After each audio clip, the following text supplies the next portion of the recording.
اور ایک علامت یہ کہ اس کی سب سے اہم جو مطلوب ہوتا ہے، مقصود ہوتا ہے، وہ اللہ کی رضا ہوتی ہے۔ ہر حال میں اس کو ایک ہی چیز چاہیے کہ اللہ مجھ سے راضی ہو جائے۔ نہ تو ہجر ہے اچھا، نہ وصال اچھا ہے، یار جس حال میں رکھے وہی حال اچھا ہے۔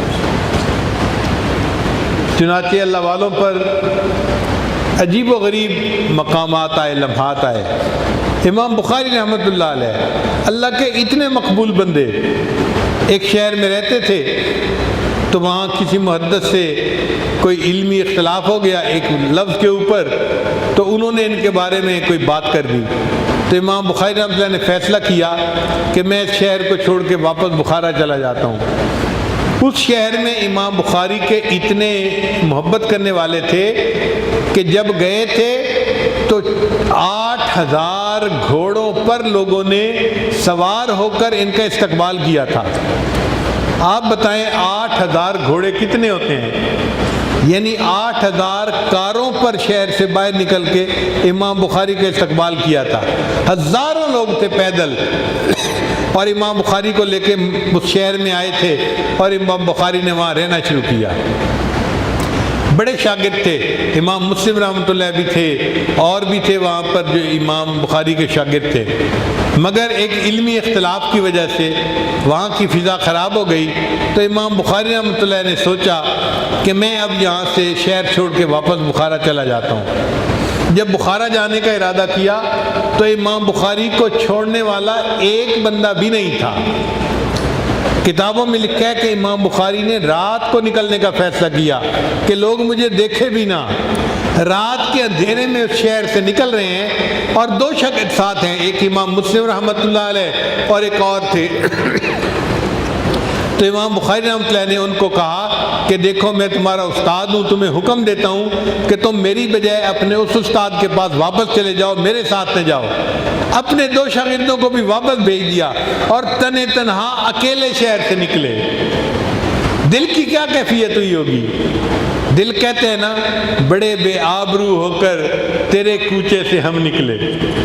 ایک وقت تھا کہ اتنی عزت سے استقبال ہوا تھا، اور آج شہر چھوڑ کے جا رہا ہوں اور ایک بندہ مجھے الوداع کہنے والا نہیں، مگر اس غم کو برداشت کیا اور آ کر اپنے شہر بخارا میں رہنے لگے۔ اب بخارا کا گورنر تھا خالد، اس کا نام تھا، اس کے 2 بیٹے تھے۔ اس نے اپنے 2 بیٹوں کو پڑھنے کے لیے بھیجا، اور امام بخاری رحمۃ اللہ علیہ کو یہ کہا کہ میرے بیٹوں کو الگ وقت میں پڑھائیں۔ امام صاحب نے کہا نہیں، علم کی ناقدری ہے، میں جیسے طلباء کو درس دیتا ہوں، یہ بھی عام طلباء کے اندر آ کر بیٹھیں گے اور وہیں پڑھیں گے، تو میں پڑھا دوں گا۔ اس نے کہا جی یہ گورنر کے بیٹے ہیں، مجھے الگ وقت چاہیے۔ امام بخاری رحمۃ اللہ نے فرمایا نہیں، میں علم کی ناقدری نہیں کر سکتا، میں دنیا داروں کی خاطر کیوں علم کا احترام چھوڑ دوں، میں اپنے طریقے پر پڑھاؤں گا، آپ کے بچوں کو عام مجمع میں بیٹھ کے پڑھنا پڑے گا۔ وہ غصے میں آ گیا، شہر میرا، گورنر میں، اور یہ ایک عالم مولوی ہو کے میرے بچوں کو پڑھانے سے انکار کرتا ہے۔ اس نے شہر سے نکلنے کا آرڈر کر دیا کہ اگر آپ 1-2 دن تک شہر سے نہ نکلے تو گرفتار کر کے جیل میں ڈال دیا جائے گا۔ اب زمین تنگ ہو گئی، جس شہر میں تھے وہاں سے بھی آپ سمجھیں کہ تنے تنہا آئے تھے، اور اپنے شہر میں گورنر رہنے نہیں دیتا، تو سوچا کہ میں سمرقند چلا جاتا ہوں، وہ بھی مسلمانوں کا بڑا شہر ہے، تو وہاں جا کے زندگی گزاروں گا۔ تو امام بخاری رحمۃ اللہ اکیلے بخارا سے سمرقند جانے لگے۔ ابھی راستے میں تھے کہ سمرقند کے علماء نے مشورہ کر کے فیصلہ کیا کہ یہ بندہ جو ہے وہ متنازع بن گیا ہے، ہم اس کو سمرقند میں آنے کی اجازت نہیں دے سکتے۔ چنانچہ ان کا رکا بردار بندہ پہنچ گیا کہ جی آپ سمرقند داخل نہیں ہو سکتے۔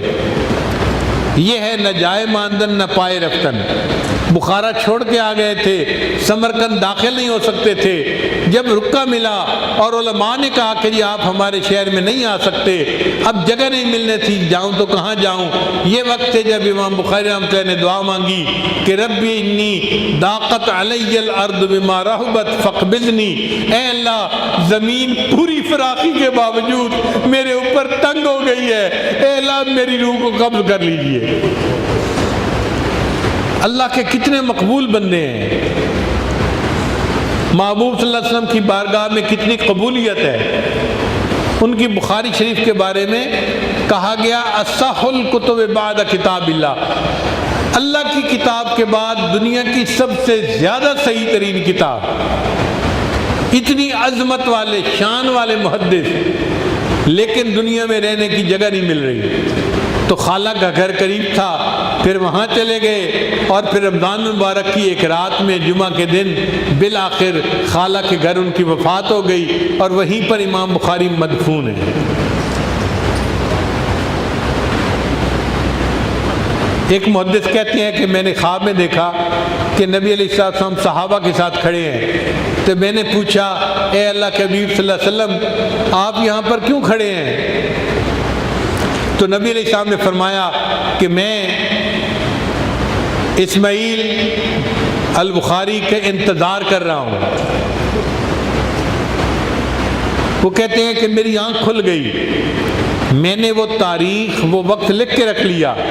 تھوڑے دنوں کے بعد جب امام بخاری کی وفات کی اطلاع ملی، وہ کہتے ہیں کہ میں نے وہ نوٹس کھول کر دیکھے تو جس وقت وفات ہوئی تھی اسی وقت میں نے خواب دیکھا تھا کہ نبی علیہ السلام امام بخاری کا انتظار فرما رہے تھے۔ اللہ کے محبوب کے ہاں اتنی قبولیت ہے، اور ظاہری حالات دیکھو، کوئی اپنے شہر میں رہنے نہیں دیتا، کوئی ساتھ دینے والا نہیں۔ یہی صورتحال اور بہت اکابرین کے ساتھ ہوئی۔